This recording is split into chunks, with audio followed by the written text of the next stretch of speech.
Welcome to this episode of Let's Get Real. This is your host, Amir, Helaly, and today we have the opportunity and privilege to sit down with Dean Graziosi. His book, Millionaire Success Habits, has changed my life and is part of the reason why I'm sitting here today. In this interview, we highlight some of the major challenges entrepreneurs are faced with on a day-to-day basis, and Dean shares how he was able to overcome his adversity and the advantages that come with being an underdog. So without further ado, sit back, relax, and watch this interview with the man himself, Dean Graziosi. Welcome to this very special episode of Let's Get Real. My name is Amir, Helaly, and today I get the chance to sit down with someone who's inspired me throughout the years, a man whose book changed the course of my life and changed the way that I view things and really got me out of a difficult spot in my life. And that man is Mr. Dean Graziosi. Thank you so much for being on the show, man. Good to be here. I appreciate you. First off, I just really want to thank you for taking the time and giving me the opportunity to sit down with you.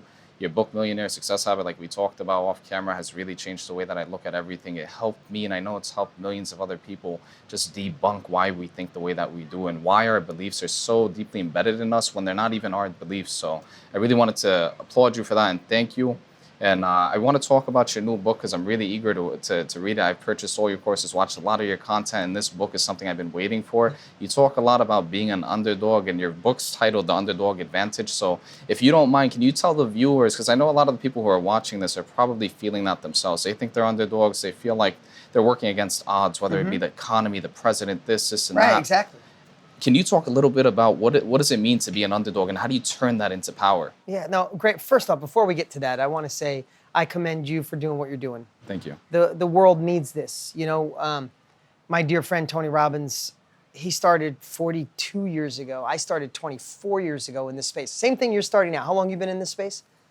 About a year, yeah. Okay, I got 24 years, and I have to tell you, 24 years ago, the world wasn't really ready for it. Right? It was like everybody was into traditional education. YouTube didn't exist. Facebook didn't exist.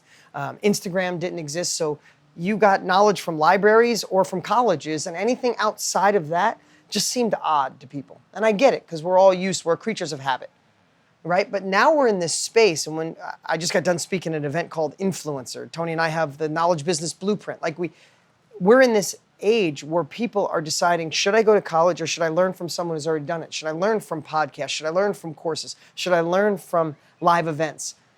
And the world needs more people like you who are putting yourself out there, gaining the knowledge from other people, gaining the knowledge through your own trial and error, and then sharing it. And one more bit of advice I'll give you is I want everybody who has knowledge to share it. That's how we fix a flawed education system, right? But I want to give you a little advice. On your way up, you've been doing this a year. Don't judge yourself after my number of hits or my launches or Tony's or Omar's or anybody. Judge them off of who you were yesterday and how many people you helped yesterday compared to today. Because the biggest shift in my wanting to deliver to camera to help people was, what if there's just one person there right now? And I'm going to talk to you, that one person right now. If there's just one person listening to this interview that's in a really tough spot, maybe like where you were, like where Omar was, and so many other people, one person that just needs one thing we share today. Do you really care if it's millions, or do you care if you help that one person who needs it? It's impact. So just judge the impact based on one person needs you today and be that best version of you for that one person. That's what I promise today. If I'm going to spend the time to do an interview, this is about serving. I hope that I hope that one person, I hope thousands, but I hope if one person's listening that I serve in a way where you can take it and make an impact. And if you start looking through that lens, man, you won't worry about that. The byproduct, you'll turn around someday and have a top podcast. And what you're saying completely resonates with me because all it took was one book for me to decide to do this. You know what I mean? The ripple effect will obviously carry on. If I'm inspired by doing this, someone watching right now could have the same inspiration and put their money where their mouth is. Really, you know what I mean? Put things together to get the message out to our broader audience. But I do want to piggyback off of what you were saying about how people are more willing now to pay people who have done it. Where do you think that shift occurred? Because I'm pretty sure I see in all different generations. It's not just a new generation. It's not my generation. It's not Generation X. You know what I mean? People, even when I go to seminars, I see people in their 60s, people in their 70s, and I can't help but think, okay, what happened? Why is it that you're here now? I think there was just a fundamental shift. I think the invention, I know it sounds crazy, but the internet has made us more accessible to people that we used to just admire, right? If you read someone's book in the old days, look, you read my book, it impacted your life. We're sitting here. That's right? crazy. That couldn't happen in the old days. How would we have done that? My book would have been in Barnes & Noble or Borders. You would have read it and said, wow, maybe I'll write them a letter. Like, I know that's a long time ago, and especially for a young generation, you can't picture the world without IG and DMs and Facebook and instant messaging. Those things didn't exist, so we didn't have communication. Like, there was a show on when I was young called Lifestyles of the Rich and Famous. Like, that was the only glimpse I saw of rich people, because I didn't have money growing up. I'd see, I'm like, oh my God, people have houses like that? But I didn't get mentored. I couldn't gain value. I couldn't go watch a podcast where someone sat down with one of those wealthy people and asked them how the hell they did it. All they did was expose it, right? So I think people are starting to say, and we know this to be true, that colleges are failing people. Like, kids are coming out of college. They're stressed because they don't know where to go. They end up at baristas at Starbucks with a degree. Right now, you asked me a question. I know these stats. 27% of people who get a degree actually use it. And 52% of them hate the job. They hate the job they get. So there's about 13% of people who go to college right now and come out and actually use it and like it.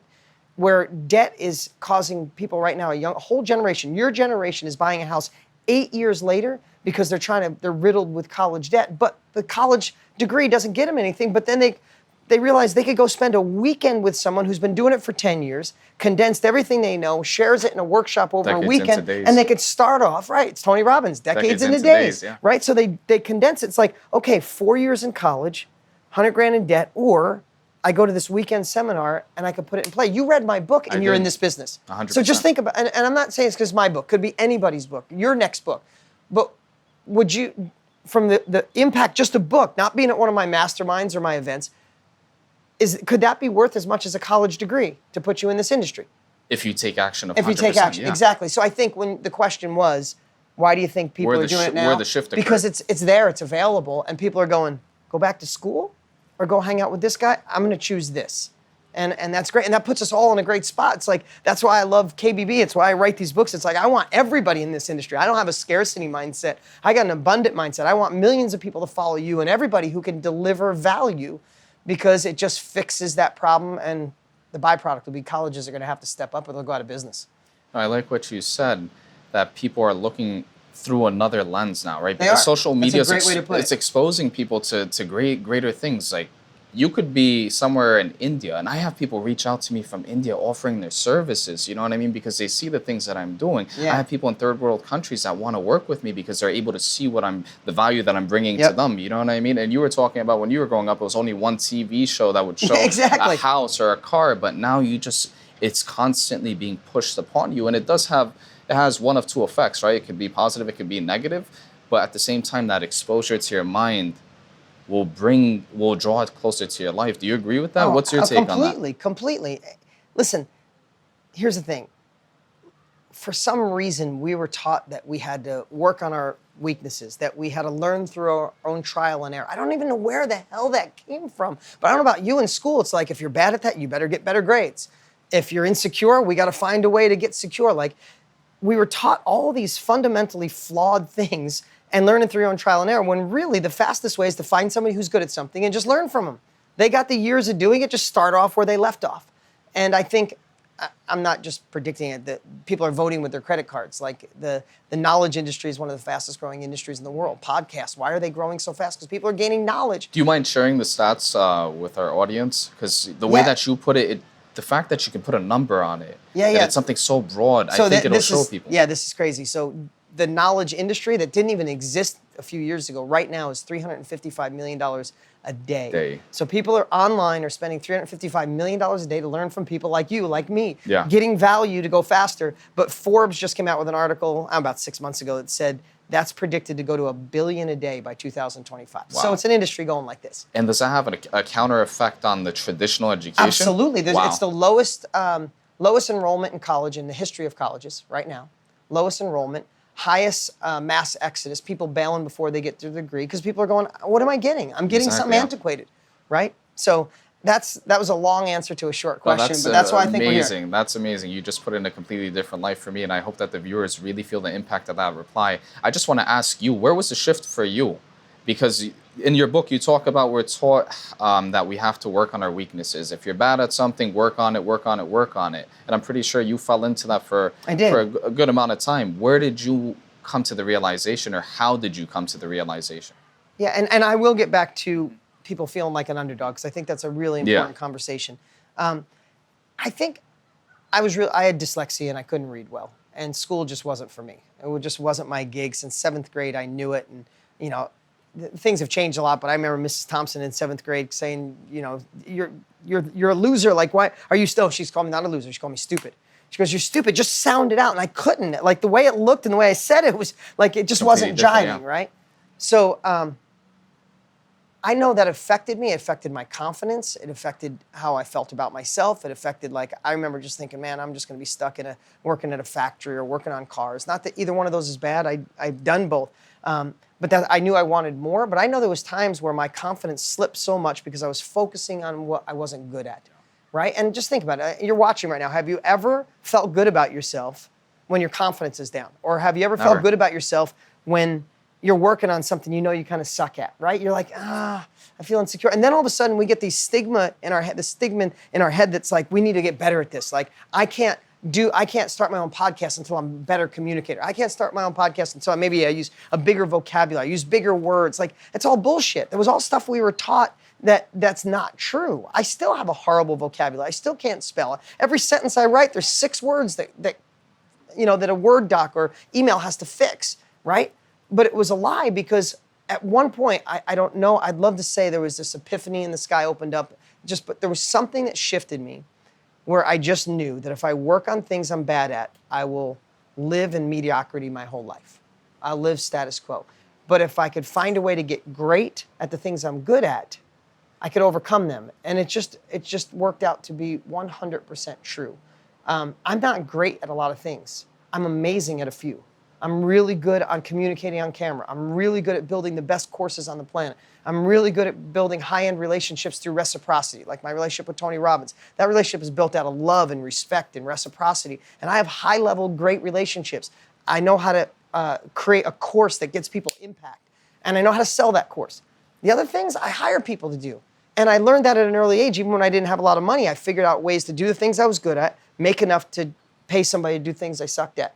And when I did that, I had exponential growth. But my teachers didn't go, you're not so good at math. You're good at English? Let's get you really good at English. That's the way life is supposed to be, but that's not the way we're taught. And to go back to what you said, you see the things that you're good at and the things that you're not good at, you hire someone. I remember in your book, Millionaire Success Habits, you talked about how that completely set your father off and he got in his car. Mind. He lost his mind. So what can the reader expect out of this book, The Underdog Advantage, if you don't mind me picking it up to show the reader? And this comes out, by the time you watch this interview, it might be out. But this one, this is just a soft copy that I read, but it's going to be a hardcover when it comes out. This is a book, Millionaire Success Habits. I'm glad you love it. It's my favorite book. I read it twice, I'll tell you that. And I read it periodically. Yeah, I mean, that book went on to be one of the best-selling books of the last 2 years. But I think this one's going to outdo it. Well deserved, man. I really do. I think this one's going to outdo it. I'm going to give you this. This is my copy to proof before I hit the button on 200,000 copies. I'll be the first person on earth to ever read this book. True story. 100%. True story. My team hasn't even read it yet. This one I kept private. No one's seen it. Legit, my wife's going to read it tonight. She hasn't even read it. I didn't want anybody to read it till it was done. Because sometimes and you guys might notice, when you do something creative, everybody lives to give you feedback. Oh, you should do this. And then you start thinking, I wanted to write this book exactly the way I felt it in my soul. So no one's seen this. But here's the thing. The one thing most of the world has in common, doesn't matter, there's no borders, doesn't matter your ethnicity, I can't say that word. Ethnicity. There you go. It doesn't matter where you live, how much money you are, your religion. The one thing most of the world has in common is they feel at one point in their life or all the time that they're an underdog, right? So I have a great story about my nephew. My nephew's a great kid. He works for me. He's just a solid human being. And my sister and her husband, great relationship, good human beings. They raised him. And about 2 years ago, when I was thinking about writing this book, my nephew, out of the blue, says, I feel like an underdog, Uncle Dean. He doesn't call me Uncle Dean. He calls me Dean because he's older and he's taller than me. And I said, why, Tanner? You had such a good life. Your mom, because they love, most amazing family. Yeah. Parents, kids, great relationship. He said, you know what? My childhood was so simple and so easy. I just don't have a hunger for more. Wow. So he felt like he was an underdog because he had such a good childhood, where I felt like an underdog because I thought my childhood was You all faced a screwed lot up. of It was all adversity, jacked yeah. up. I faced adversity, right? And you have your own story. We have our own story.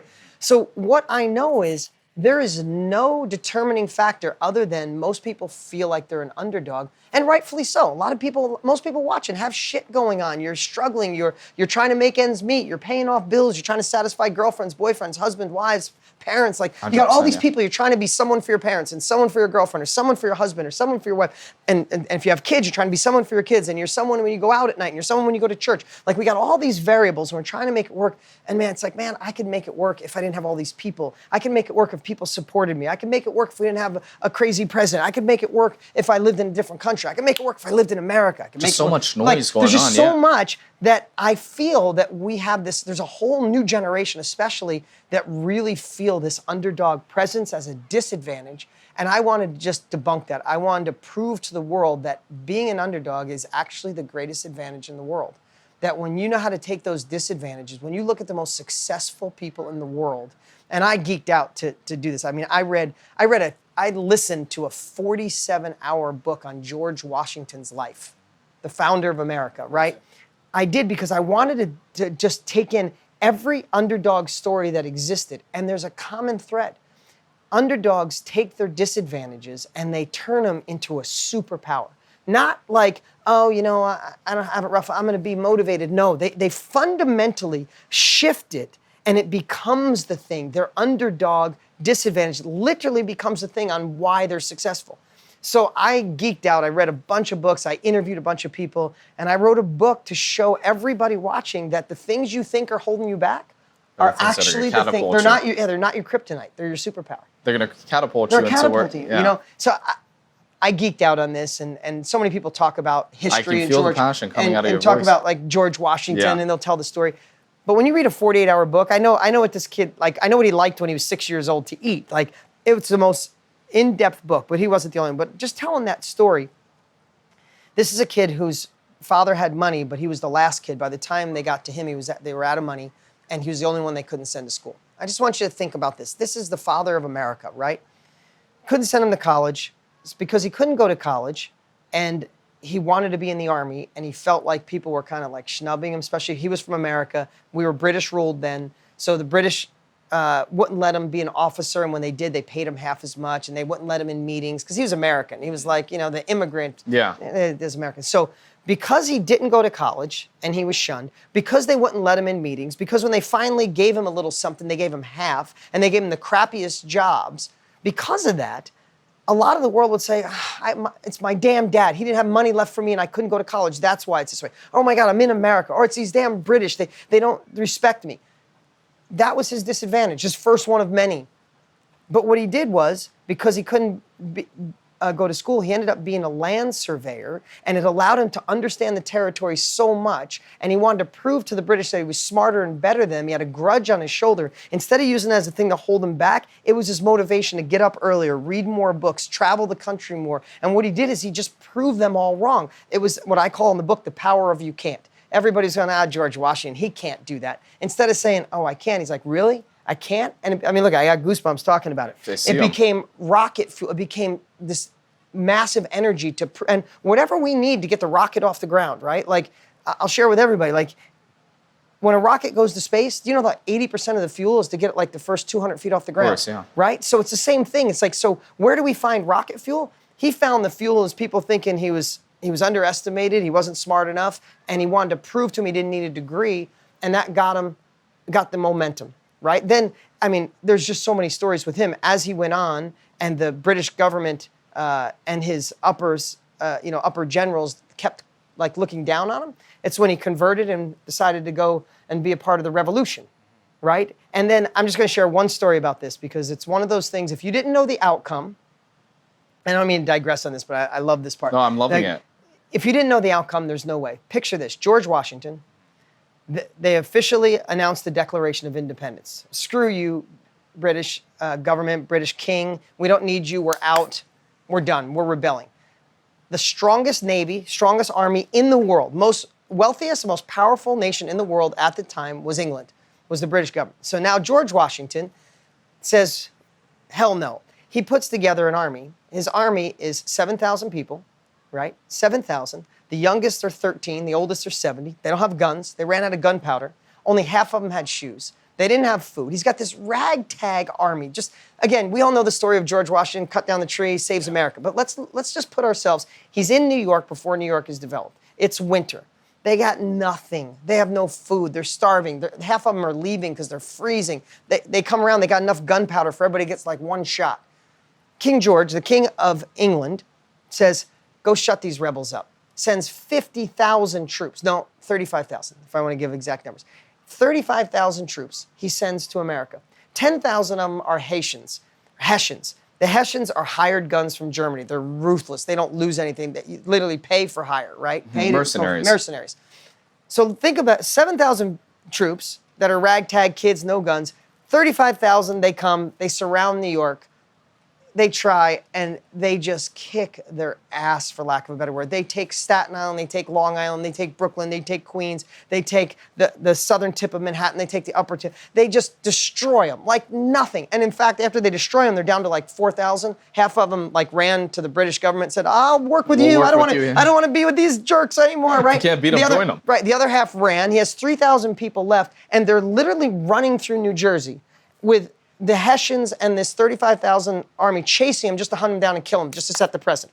When you hear that, their feet are bleeding. They said in the snow there was just red spots because all of them with no shoes.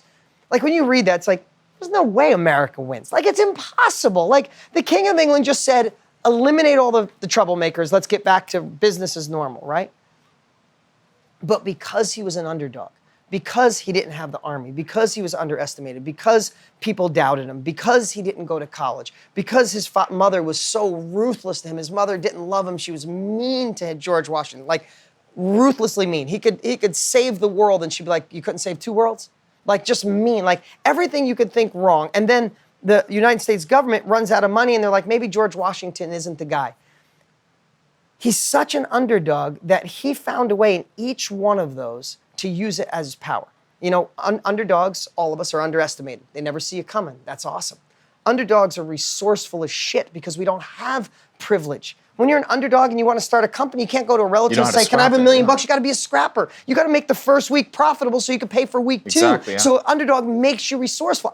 If someone said to me now, when you were a kid, should I give you resourcefulness or $1 million? Where would you be? I want my resourcefulness. That's why I have lots of millions. Resourcefulness. Not because someone gave me $1 million, right? So like, if you're thinking you need $1 million, that would get you, hell no, look for resourcefulness. So in the book, I share how resourcefulness is the key to wealth. How using the power of people telling you can't is the key to wealth. How to find the good and there's all these things. So anyway, long story short, George Washington is going through, and again, I love the one, they never see you coming. Underdogs, they undervalue. Like, oh, you guys, yeah, go give it a try. We're a real company. We got money. We got talent. We're better on camera. I love when people underestimate me.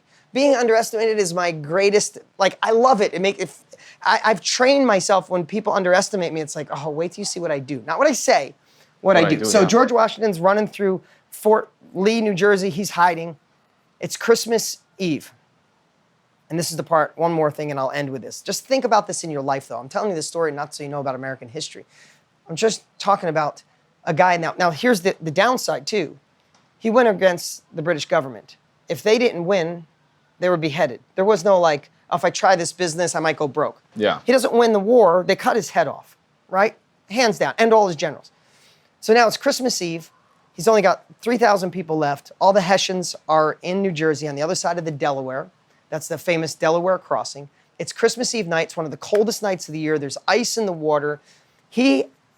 This surprise attack, I've never seen him coming. He convinces his soldiers through using persuasion. I talk about underdogs know how to be persuasive because all they got is heart. That's all you got. When you got no money, when you got nobody helping you, when you have less advantages of everybody else, man, you learn how to be persuasive because you got to convince people to do what you want. You're ultimately, even if you haven't unlocked it yet, you're better at persuasion and sales than you ever imagine if you're an underdog because you have to be. Because there's urgency. It's urgency. Yeah. He's going to cut his head off. This is over. So his urgency, the never see you coming, ultimate surprise, like all these underdogs' advantage, he convinces all 3,000 of them to cross the Delaware in the middle of the night in the pitch black. We're not making any noise because he doesn't want to let them know I'm coming. The Hessians and the British government or British army said there's no way these guys are crazy enough. They'd never do it. They drank all night. They partied all night. George Washington comes in with 3,000 guys. He takes the 10,000 Hessians in 15 minutes. They didn't know it was coming. Ultimate surprise, takes 10,000 Hessians, takes all their guns, takes all their clothes, marches up to Princeton and takes Princeton, and that was the shift in the war. Wow. Like, I get goosebumps because how many times, like, if he had parents that were like in today's world, when you want to try your own business, it's like, come on, it's not going to work. His parents were like, listen, you lost. Give up. If you surrender, maybe they won't kill you. But that's not what makes success. What makes success is finding out the things you think are weak in your life right now and turning them into your advantage. And I know that's a lot deeper conversation than that. And I don't want just people to be like, oh, now I can.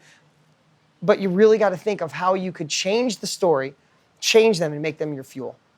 And I love what you said about being resourceful, because now in this day and age, it's so much easier for someone to give you an opportunity than it was back in the day when George Washington was trying to beat the British. I could reach out to you and tell you, hey, let me work for you. I'll work for free. I'll do whatever you need to do. Look at all the stuff that you don't want to do. Put it on me. And you'll give me an opportunity. And that's me being resourceful. I might not have the money, let's just say, to sign up for one of your masterminds, right, or whatever the case, but that comes from being resourceful. And that's something that just hit me while you were saying it. And I really wanted to emphasize on that for the viewers. No, I love that, because what most people think they need are resources, and resources follow resourcefulness. It's when someone tells you no, it's how many times do you go till you finally get a yes. When you hit a brick wall, do you turn around, or do you get a shovel, or do you get a ladder, or do you get a rope, or do you get a jackhammer? Like, resourcefulness, if I could teach my kids anything in the world, it would be to be resourceful. That's 100%. I love that. I just want you to talk a little bit about your upbringing to the viewers, because you just dropped a wealth of knowledge, and I want them to know where the point of origin started for Mr. Dean Graziosi, because to hear you today, and then if I would have met you 40, 50 years ago when you were growing up in Buffalo, New York, sleeping in the bathroom, I wouldn't expect you to turn out this way. And I'm pretty sure people that are still in your life from that point in time, it's hard for they're just, every single time they see you, I'm pretty sure they're just like baffled. So if you could just give the audience a frame of reference to where you started and how you progressed throughout the years and challenges you faced at every step, and advice you would give yourself back at each stage in your life, your 20s, your 30s, your 40s, what would it be? Great question. You know, I'll share my story only because I don't like sometimes when you watch an interview and someone goes on about their story forever. It's like, yeah, that's great. How can you help me today? Because at the end of the day, that's what I'm here. I'm here to serve. And sometimes when people go on their journey and they tell their story, it's motivating, but not so impactful. So I'll share it only because I believe there'll be people watching right now that think, well, Dean, maybe you had an unfair advantage. Maybe someone was gifted, maybe something was gifted to you. And I just want to tell you, in most cases, and most successful people I know, that's not the case. It's resourcefulness. And in my life, my parents were married and divorced a lot. By the time I was 20, they got married 9 times. I moved a bunch of times. And I hated not being in control, right? When your parents move a lot, it's like, it's like, a lot. I didn't even know the word instability back then, but that's what it was. Like, I'd have new friends on a cul-de-sac and a new stepdad and new stepbrothers. I'd love it, but when that was over, I didn't have any choice. I had to move. So I just know at a young age, I wanted to be in control. And what I thought about being in control is I needed money. Because my parents didn't have money and they didn't have much control. And my mom had to stay in a relationship because of money. And I just wanted to get that out of the way. But how the hell do you do it? I didn't have a college degree. No one in my family had money. Nobody was going to lend me money. So I think I'm such an advocate of resourcefulness because I wouldn't change a bit of it now. Like, it taught me grit. It taught me how to overcome, obstacles in my way. It taught me how to focus on solutions when things went sideways, right? So in my 20s, I worked with my dad in his collision shop. And then my dad went through his he went through his 3rd or 4th divorce, and he had a really tough time. He let his collision shop go. And this is the part I want to share this so you really feel, wherever you are right now, maybe you could resonate with this. Hopefully you're in a much better place than this. I didn't go to college because I didn't have money. But at least I was working with my dad in his collision shop. So when my buddies are going off to college, like, what do you do? I'm like, oh, no, I'm going to be a partner with my dad. So at least I had that. I felt like I had some significance, right? I wasn't just going to work at a factory like my guidance counselor told me I should do, right? But then all of a sudden, I'm 2-3 years in working with my dad. He gives up on life, lets the lease go on the collision shop and says, we're out of business, and literally lets his house go, stops paying his payments on the house. I lived with him, and doesn't pay the payments on the collision shop, and we get thrown out of the collision shop, and then my dad just disappears. And how old were you at the time? Probably 20, 20, wow. Maybe 21. And you had been in the business for 3 years. Since I was 16, right? Yeah. So I knew the business. I was already running a lot of it. So now my dad bails on this. I got nothing. And then not only does he bail, he leaves, like checks out. He really was going through a tough time. Of course, yeah. It was worse than that, but he was gone, right? So now I don't want him to lose his house. So I get all my buddies, I move all the stuff out of his house. I got to tell my friends, my dad's kind of lost it. Yeah, I'm like, I got to make this, like I'm embarrassed, you know? So I move the stuff out of his house and I rent his house. So I'm making enough by renting his house that he doesn't lose it to the bank. I move all the stuff out of the collision shop and I take the compressor, the tools, and a wood stove, and I got this little old beat up barn, and I put the wood stove, I put a compressor, and I started working on one car at a time. I told every friend I knew, anybody I'd run into, I'm like, I'll do brakes, I'll do anything you need done to your car, I'll do. And I literally worked out of that little garage, and not only, I just have to tell you, like working in it, part of me was like, poor me, I don't have any resources, nobody's here to help me. And I could see how people, and I even fell into this trap of like, I'm an underdog. I tried, but life's beating me up. My dad's not being fair. The world's not being fair. There's a million people I could have blamed. And you get stuck in that. And you can, and so many people do. But I'm like, blaming them won't, and again, I wish I knew there was this epiphany moment or a book I read, but there was something that shifted in me and said, screw that. Like, if I want more, I need to go after it, and there's got to be a way. And if you just keep going, if the first thing doesn't work, you try again. Second thing doesn't work, you try again. 10th thing doesn't work, you freaking try again if you want it. You need hunger, you need focus, and that's what I had. So I worked out of this little garage. I don't know if it was 6 months or 2 years. I don't remember. But I got momentum. I got the nerve to go back to the lady who rented my dad the collision shop, and I made friends with her. I said, my dad's one person, I'm another. I hope you give me an opportunity. And she let me move back in that collision shop with no money down. She rented me the place, and I opened up Dean Collision Center. Wow. At 20 years old, 21 years old. She ended up selling me the building with no money down. She sold me her apartment house with no money down. I got Enterprise Rent-A-Car. I bought some tow trucks. And within 3 years, I was netting about 250 grand a year for me. Wow, and this was in back this in little 19... town in Marlboro, New York, back in probably 1990. I don't know, 93, Wow. 94. I had a brand new car. I built the biggest house in my little town. And within 4 years, and then my real estate business, I was just hammering on real estate. And I bought the property next to me. I bought the property down. Then I started subdividing property. I subdivided a 30 lot subdivision. I ended up selling that, and it was the first deal. I netted over $1 million, all by 27 years old. And did you have a mentor who showed you how to do those things? No, I just hustled. I wish I did. I wish I Wow. did. A lot of mistakes. But I hustled. Like, I failed really fast. I worked. And I'm not saying everybody has to work as hard as I do, but I have to say one thing, and you probably know this, is most people think it's easier than it is. And I tell everybody, put 25% more effort in. Like, the world's not ready to put 25. The people who make it, I guarantee they put in 25% more effort than you. When you were sleeping, they were working. When you were scrolling on Instagram and you're 2 hours in just looking at other people's shit, making fun of them, they're freaking putting the time in. 100%. So you want to get there, put in 25% more. I put in 25% more. I ended up doing I bought Tony Robbins' course in the middle of all that. He transformed my life. I ended up doing my own course in 1998. I shot my first infomercial. And you've been on air every single day? 1999, it hit the air. I've been on the air ever since, every day since 1999. 20 years. Yeah. So can I ask you something? Yeah. Where do you think you would be if you had a book like this when you were 20? Game changer. That's why I do everything I do. Because you're doing great. Well, listen, if you think about this, think about, you said Millionaire Success Habits changed your life. 100%. That's why you're in this this was a business. catalyst for me. Yeah. Thank you for saying that. I write my books and build my courses for my 20-something-year-old self. Like you said, you're part of the Knowledge Business Blueprint. Yes, sir. My course I did with Tony Robbins.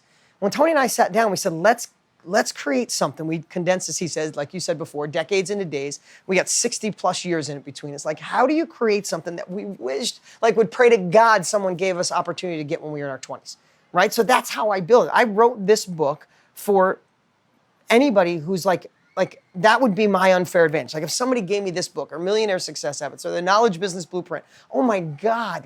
And for people, the truth is, listen, we did with Knowledge Business Blueprint, we did the biggest launch in internet history. It was unbelievable. I still feel like 100,000 more people should be in it. Like, you want this and you're gonna go try to do it on your own? Like, why? Like, why? Like I said before we started shooting, I think that Millionaire Success Habits should be in every single curriculum in high school and college. Every person who's trying to make it in the realm of entrepreneurship needs, in my opinion, needs to have that book, because it helps you peel back all the stuff that's holding you back. So yeah, the stuff that most people don't think are holding back. So I'm really excited about this book. It's I think this will be my biggest book ever. because it's a amazing. I short, can't wait to simple read it. read, but it's gonna. The end result is when you're done reading it, you're like, wow, I was gifted this stuff that you once thought was your anchor will now be the wind behind your sail, and that's my goal.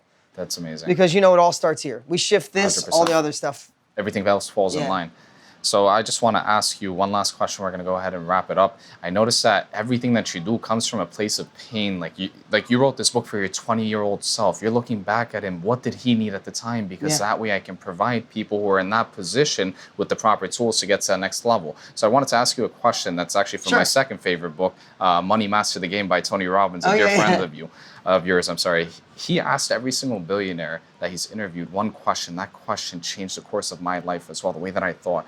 He said, if you could not pass on any of your inheritance to your kids, but a set of financial principles, what would they be? And I would love to hear you weigh in on that question, because I know that your kids, Brianna and Brody, mean everything to you. Yeah. I love watching her on Instagram. When you put her in the videos, it's amazing.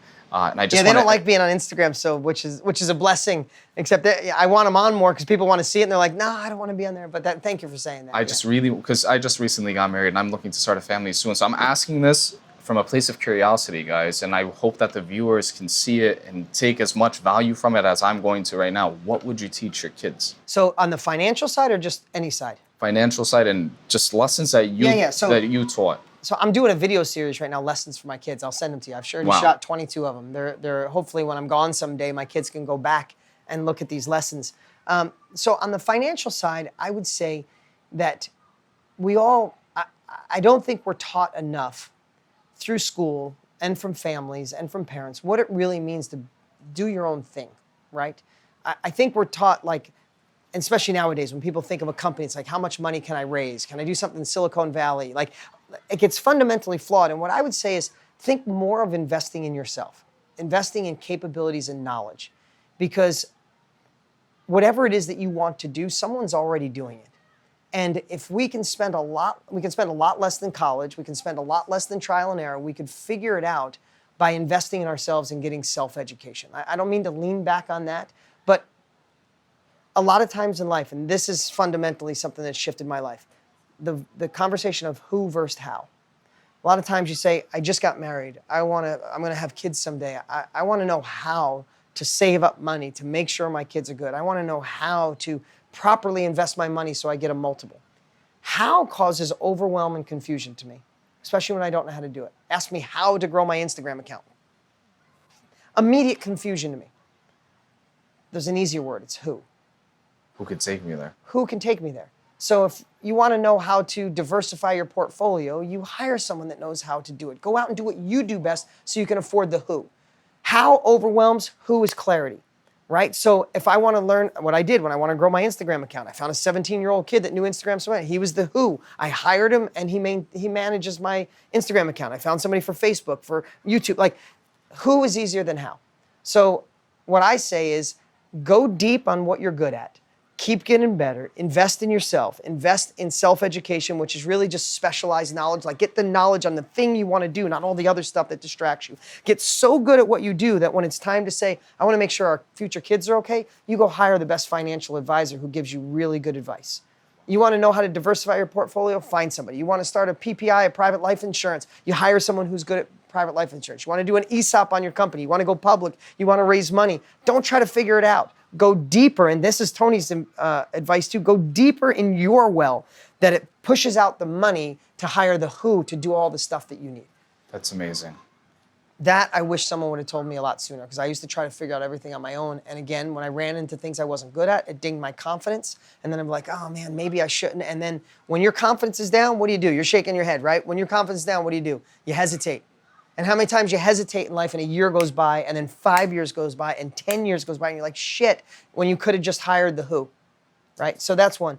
In personal life, I'm gonna tell you something you already know because you're in this space, something you've already heard from me, Tony, every single person on the planet, but it's what I would tell my 20-something-year-old self. And I tell my kids this all the time, that the only thing holding you back from where you are to where you wanna go is the story you tell yourself on why you can't get there. And those stories creep in. And I know you've heard that, but like, I'm gonna encourage you guys to hear it for the first time. If I said to you right now, in a year from now, you're sitting here, we're doing an interview together, you're worth $1 million, your business is thriving, you're impacting people's lives. Tell me that story, but then say, but, and tell me why it couldn't work. So if you say, next year, I'd love to make $1 million. I'd love to be on a show. I'd love to be on your podcast. I'd love to be doing that. But my husband doesn't support me. But I live in the wrong area. But I never went to college. But usually is the story. Like if you told me this in my 20s, I'd be like, oh, that's bullshit. You don't understand what I'm going through. It's never the outside world. It's always how we internalize the situation out there, right? So when you say but, whatever that is, that's actually the thing holding you back. The story, not the thing. So you change the story, you change your life. And how you change the story is just find someone who's done it, right? Like if you say I'm a single mom, nobody supports me, my husband left, I'm juggling 3 jobs, go find the single mom juggling 3 jobs who ended up creating Spanx. Like you find somebody who's done that. You know, Richard Branson, multi-billionaire, he ended up becoming a friend of mine. He quit 8th grade because he had such dyslexia, just school wasn't for him. Everybody but his mother told him he was insane. John Paul DeJoria as well. John Paul DeJoria, I love his story. That's how I start the book, right? So find somebody who's already done it, use them as inspiration. Don't listen to the wrong people, but I promise you, when you change the story, you change the perspective, you change the outcome. I mean, just think how many times in life you were upset or sad about something, and then you just thought about it a different way. Nothing else changed in the outside world, but you felt better immediately. Nothing changed except your thoughts, right? So change the story, change it up. I'll give you one last example. I know this is completely different, but you know Trent Shelton? I've heard of him. Okay, Trent's amazing on YouTube, Facebook. Facebook, I think he's one of the most downloaded people on Facebook. So Trent comes to me, he's a dear friend of mine, love the guy. And the world needs more Trent, just like the world needs more of what you're doing, right? So he gets a book offer of like 50 grand. He's telling this story to the publishers and he's trying. I'm like, no, dude, we're getting you $1 million. He's like, what do you mean? I said, we're getting you $1 million. And I said to him, I'll get you $1 million, you give me 25% of it, right? So now the title of the book doesn't change.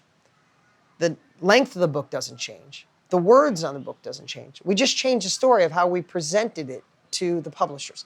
I helped him get a different publisher and I personally wrote his whole, you write a proposal to the publishers, right? I personally wrote it. And I wrote kick-ass copy because Trent is amazing. He's got, I don't know, 15 million followers on Facebook. It's insane. And to give him $50,000 was ridiculous. It was an insult.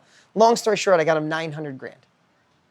And then when he went to pay me, I said, I don't want your money, brother. You impact the world. Wow. I didn't take a dime from him. I love the guy. I'm saying that because that's the same way in your life. Nothing changed. His perspective, when he thought 50 was good, that's where his threshold was. You can have $50,000 thinking, a $50,000 mindset, or you can have $1 million. I have $1 million mindset. Trent had 50. He was going to accept 50. I wouldn't let him. Now he's in a completely different category. He got $900,000. He got $850,000 more. Not a different book, not a different author, not a different title, not a different writer. Nothing was different except the story on why they should pay him more. His beliefs shifted. And his beliefs shifted. So when you change the story, you change your beliefs, you only accept more, and your standards go up. You can't help it. So if I was talking to my younger self, I would say, stop with the bullshit stories you tell yourself all the time. Shift the story, shift your life. And I would repeat it to myself every day because I probably wouldn't believe it for at least a year. Just being honest. I'd be like, yeah, you don't understand what I'm going through. That's what everybody says at first until you get to be 50 like me and you look back and go, damn it, I wish I knew this sooner. That's awesome, man. So I really appreciate that. That was a beautiful answer. I want to encourage every single person watching this interview, do that. Just change the story, change your outlook on everything. One of the exercises in your book is writing your news story. Yeah. I encourage everyone to do that because the moment I wrote my news story, I'm sitting next to the man that changed my life. When I was reading his book and I DM'd you, you could probably find it and I'll show it to you. And I told you that day. And this is all manifestation. So thank you so much, Dean. I appreciate it. And that's a wrap, guys. Thank you so much for tuning into today's episode. Make sure to like, subscribe, and share this with your friends. Follow me on social media. I'll be plugging my info below. And also make sure to click the link below and get your copy of the book, The Underdog Advantage by Dean Graziosi. And until next time, fam, keep it real.